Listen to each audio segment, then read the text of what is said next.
You're not tired because you're getting older. You're not inflamed because of bad luck. You're not stuck because your metabolism is broken. You're stuck because your nervous system is stuck in survival mode. Welcome to another episode of Living a Full Life. I'm Dr. Enrico Dolcecore.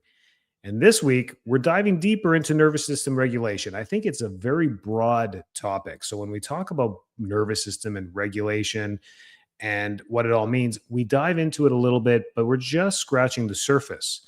So it might be better to just periodically dive a little deeper, pull the layers of the onion back each week, and talk about nervous system regulation in more detail. Because we live in a world where we're always tired but wired, where belly fat is not moving, there's poor sleep, there's anxiousness and irritability, and there's chronic tightness or pain. And I've been doing this in the community for about 20 years as a chiropractor and a natural healthcare provider. And it's almost becoming an epidemic across all ages. You're seeing it more and more and more. It used to be people tired and fatigued in menopause or in their 50s, men as well. But now you're getting it people in their 20s. And it's not just hormones. It's not all these hormone clinics that are popping up on every corner. There's no quick solution to this. What we need to understand is how the nervous system regulates itself. So, what's actually happening with our nervous systems? And maybe we can each individually take a piece of this information home and be like, I feel like it's this contributing the most to my dysfunction in my nervous system. And if I pay some attention to this, it can really turn the tables as to how you overall function in general. The body has two modes, the sympathetic nervous system and the parasympathetic nervous system. They teach us in high school biology as like fight or flight. That's the sympathetic, or rest and digest as the parasympathetic, or heal and recover. But most people are stuck in the go, go, go, but never repair. We're stuck in the sympathetic nervous system. Partially it's our fault, partially environmental. And we'll get into this a little bit more. What ends up happening and I love the gas pedal and brake analogy. Most people know how a car works. And that's how the nervous system works. You need both the gas and the brakes to operate a car properly, just like your nervous system. And it's this balance between tapping on the gas and letting go of the gas and coasting the speed limit and hitting the brake to slow down or to completely stop. But the engine's always running. If the engine doesn't run, then the whole car doesn't work. It's dead, right? Just like the human body. So I love the gas pedal and the brake analogy when it comes to the autonomic nervous system. So we think of it as the sympathetic as the gas pedal and the parasympathetic as the brake. The parasympathetic is always like, hey, come on, slow down. We need to rest for a second. We need to digest. We need to heal. We need to recover. And the gas is like, let's go. The car is meant to go. Car is meant to take us from point A to point B. And that's life as well. Let's go, right? And what ends up happening is we hit the gas. We have too much cortisol. We have too much stress. And what ends up happening is we get fat storage from the cortisol.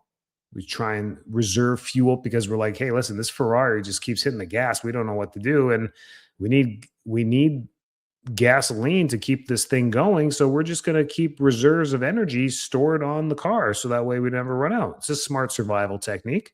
So let's store fat. And then we get uncomfortable with it because it's annoying. It's belly fat, it's abdominal fat, it's visceral fat. Stress also leads to gut dysfunction. We just don't feel good. We try and eat healthy, we don't feel good. We eat junk food, we don't feel good. We try and not eat, we don't feel good. Our guts are just irritated all the time because of the stress. And then it leads to the inflammation. And it's a cycle, just high cortisol, inflammation, high cortisol, inflammation. You can eat clean, you can go to the gym, you can take supplements, but if your nervous system is fired, your body won't change. And we need to let that part sink in. And that's what this episode's all about.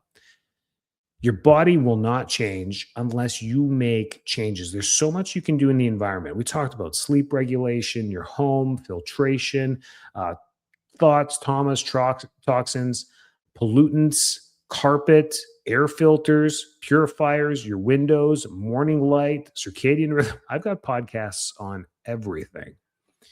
all ties into nervous system regulation. So that's how we control the environment. A dark room, a dark, cool room to sleep in, noise modification, blue light usage, turning off the screens before bed. These little things, we talk about it. But nervous system regulation is worse than ever. It's absolutely worse than ever. I remember 20 years ago doing lectures. We used to do, clinic lectures when people used to come to lectures before social media and Netflix and apps. People be like, "Oh, you're doing a lecture on exercise and fitness and cancer killers and raw food," and they loved it. Or movie nights, documentaries. Now you have access to everything by your phone. And we used to do these for the community, and we built a great community around that. And people come in, and we had great discussions about it. That's gone. That's no longer there. And nervous system regulation was better back then because we didn't have all that access. The constant stimulation from phones is trickling down to the younger generations, to our young kids, and it's causing a lot of issues there as far as behavioral, social, and emotional regulation. We're seeing that. It's probably the most common thing. I get calls now, discussions on the phone with parents, and they're like, "Well, what do we do? We've tried the medications, or we're going to try medications. We don't want to do medications, and there's really no other options out there." We get to the nitty gritty. Poor sleep cycles. That's affecting everyone from kids all the way to adults. Overtraining. And there's this thing now where people are trying to get back in shape and the gyms are full and people are doing all these fitness stuff. Peloton changed the game by bringing things in house, home workouts, boot camps, online programs from your phone. You can do these anywhere. You can do them from your backyard or your living room. And overtraining, because the 50-year-olds think that they're 25 and they feel like they should still be doing 5 workouts a week of heavy lifting. And that could cause stress. Under eating. Dieters, they're constantly dieting. Dieters are always dieting. That causes stress as well. And emotional stress. Work and life and everything causes emotional stress as well. So even wellness trends are shifting away from extremes because people are burning out. The gut stress connection. The gut.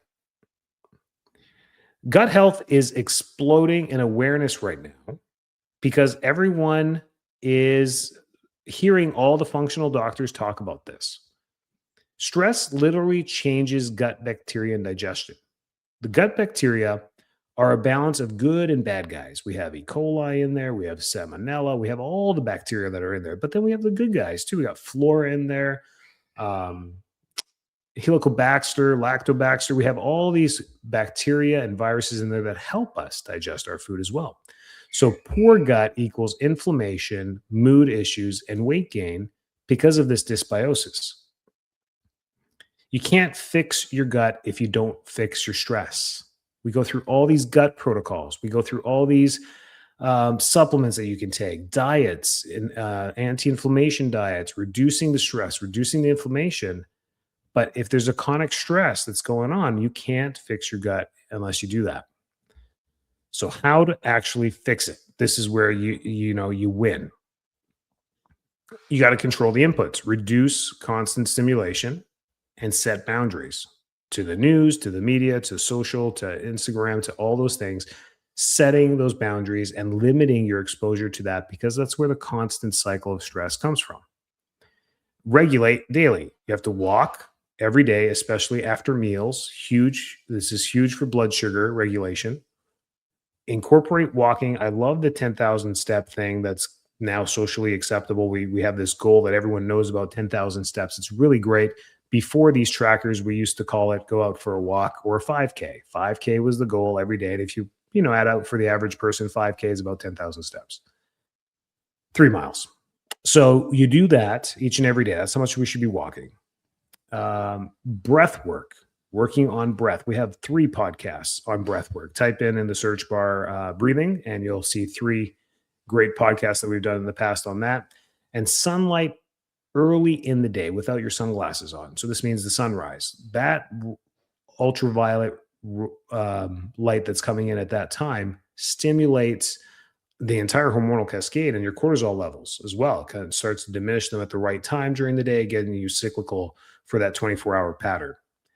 Train, but don't destroy your muscle. We don't have to go crashing out with our trainings because that causes a lot of stress too and hormonal imbalance. So recovery matters just as much as the effort. If you're putting in 3 great workouts every week and really pushing the limits and really putting a lot of resistance on those tendons and lifting, then you need 3 rest days in between each one. So you need Monday, Wednesday, Friday workouts, Tuesday, Thursday, Saturday, not working out, not doing that resistance stuff, but still getting your 10,000 steps.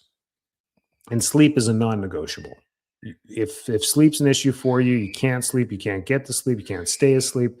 You got to work on this and change the pattern a little bit to try and improve it.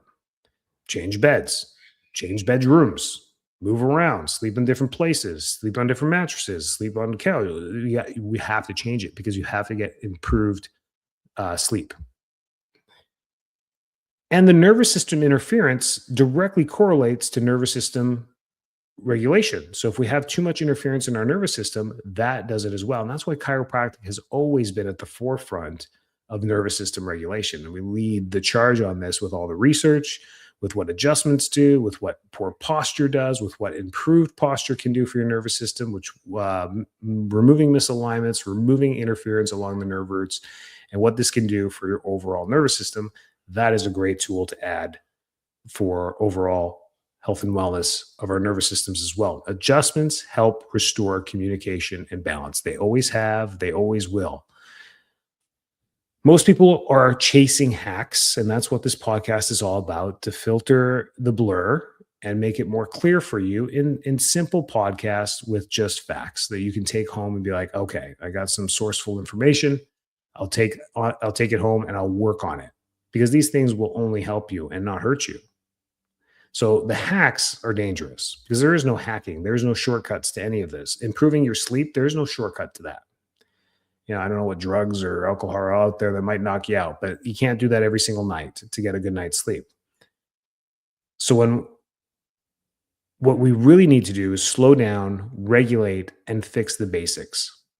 Stop the overcomplication, stop the supplement obsessions, and stop the social media misinformation. It's stressing us all out. We're doing a little bit too much of the wrong things and not enough of the good things. If you feel stuck, inflamed, tired, or like your body just isn't responding, stop asking, what should I add? Start asking, what do I need to regulate?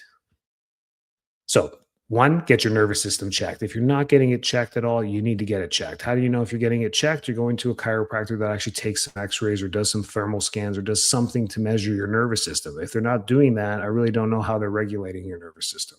Adjustments help. You can go to anywhere and get an adjustment, and it will help. But mapping it out properly will give you better outcomes. Join your health communities. Tons of stuff online. That's the stuff you should be a part of. And then download a daily regulation guide. Just use something or a guide somewhere that you like, that you agree with, from a book or from a blog or whatever you follow online, or someone on Instagram, and use a nervous system regulation guide to help you. We talked about this. You can build your own from this podcast. Improving sleep, maximizing cortisol, increasing recovery time, and getting your 10,000 steps per day. I mean, that's a guide right there. If you ever need any information or have any questions, you can reach us at info@fulllifetampa.com. We love helping the community in these ways. We have tons of programs that we use to help people, but what makes it unique is the assessment. It's every patient is a person with a unique history, and you need someone that's going to listen to that history and then check for the right things, do the right testing to fill in the gaps of the unknown. This is where blood work comes in, hormone testing, saliva testing, gut testing, stool testing, all the tests that are out there. You don't have to do them all, but you guide them in the right direction. You get the answers that you need to fill in the blanks to complete the story. Once you have the story, you can find the problem. And once you find the problem, you can treat it properly. Some things take a while. Some things take a while to treat, recover, and heal from. Other things can be quick. We can feel good quite quickly. Patience is virtue when it comes to our health. Our health is something we maintain. We're always moving towards wellness, or we're moving towards illness each and every day based on the choices that we do. It can be this sway left and right of ill choices and well choices, but health is a non-negotiable. It's not something you can buy, attain, or get back. Health is what you were given. It's your job to maintain it. I like sliding towards wellness with my choices as much as I can. Do I ever make choices towards illness? Absolutely. Sleeping, staying up late, using my phone too much, getting too much social media, reading a bunch of garbage. We all do it. So that's the balance of the dance that we need to do in life between illness and wellness. And you can do that too. So if you have any questions, info@fulllifetampa.com. See you each and every week right here. Thanks for tuning in. See you next week.